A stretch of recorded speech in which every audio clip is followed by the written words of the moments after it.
Voilà, bonjour tout le monde, bienvenue sur Nature Bushcraft pour une petite vidéo de présentation de mes Mora. Donc j'ai plusieurs Mora, en fait c'est vraiment une marque que je connais depuis 2 ans maintenant je pense, c'est que j'ai appris à apprécier parce que ce sont des produits très simples, c'est des couteaux légers mais efficaces et peu onéreux, donc on n'a vraiment pas peur de les utiliser quoi, sur le terrain. C'est ce qui est agréable aussi, hein, donc beaucoup d'avantages.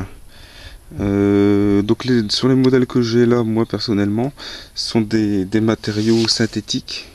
Donc c'est un choix quand même plus ou moins volontaire parce que ça m'évite de devoir être trop méticuleux au niveau de l'entretien. Mis à part au niveau des lames, les aciers au carbone, faut les huiler pour les entretenir. Mais sinon les manches et les étuis, c'est beaucoup de plastique ou caoutchouc. Ça bouge pas sur le terrain, c'est costaud, mais ça demande aucun entretien quoi. Donc juste un petit coup de rinçage éventuellement de temps en temps et c'est tout quoi. Donc je vais commencer par le modèle le plus simple de la petite collection. Donc c'est ici le Mora Compagnon MG. Donc c'est un peu l'entrée de gamme chez Mora, hein, donc un des premiers prix chez eux. Ça n'empêche pas que c'est quand même un très bon couteau. Donc c'est un couteau qui sort un peu moins de 15 euros, hein, donc on arrive quand même à avoir une lame en acier au carbone qui coupe très bien. Elle coupe très bien, c'est facile à affûter, c'est de la bonne lame, hein.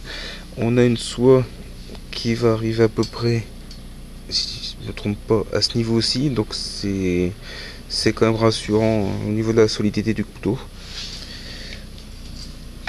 Un étui très simple, un plastique moulé, bon, avec ici un petit trou pour évacuation de l'eau éventuellement s'il y a de l'eau qui rentre dedans. Ça fait son office, hein, c'est quand même solide malgré que ce soit un plastique. C'est deux étuis qui sont fiables. On a ici un passant pour bouton, donc pas de souci là-dessus, un très bon petit couteau. Je pense ça pour des sorties à la journée, pas de problème. Deuxième modèle, c'est le Mora 2000. Bon, celui-là il a fait ses preuves depuis quelques années déjà. Alors lui il a un intérêt. Bon, savoir que ça c'est quand même un des modèles les plus solides de toute la gamme Mora. On est quand même dans le haut de gamme chez eux. L'intérêt qu'il va y avoir sur cette lame, c'est qu'on va avoir un profil différent entre la première moitié, donc à peu près jusqu'ici, jusqu'à mon pouce, donc cette partie basse, et le haut, hein. Savoir qu'en haut on va avoir un profil qui sera beaucoup plus fin, donc pour les travaux plus précis, et après on aura ici donc pour les plus gros travaux un profil plus large quoi. Je sais pas si ça se voit sur la vidéo, c'est pas évident de vous le montrer. Voilà, bon ça c'est de l'acier en 12C27, donc c'est un acier inox, un Sandvik, très bon acier. Là, ça demande aucun entretien, puis ça s'affûte encore correctement. Donc son étui, on est vraiment dans les styles scandinaves, style un peu étui Puko, avec un passant en cuir. Troisième modèle, donc ça on arrive dans les modèles plus récents de chez Mora, hein. Donc ici c'est le Mora Triflex. Donc le Triflex en fait qu'est-ce que c'est? C'est tout simplement l'acier, donc c'est un acier au carbone qui a été durci. Donc c'est un traitement durcisseur, hein. C'est ça qu'ils appellent l'acier Triflex chez Mora. Donc celui-ci il a été durci pour pouvoir être utilisé pour allumer, pour gratter un fire steel, pour avoir des étincelles correctes quoi, avec le dos de la lame. Donc pas très cher non plus. Donc un acier au carbone, donc à entretenir toujours. Sur ces nouveaux couteaux là, on a une super prise en main. J'aime beaucoup la prise en main avec une poignée, donc toujours pareil, hein, c'est du plastique moulé mais avec des inserts antidérapants.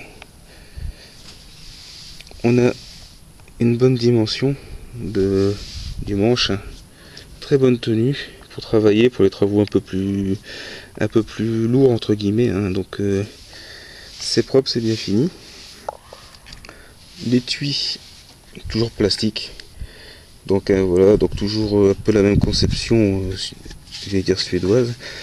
Là, ici l'intérêt, donc le passant de ceinture, si on le désire, on va pouvoir l'inverser comme ceci et on aura un port du couteau beaucoup plus haut.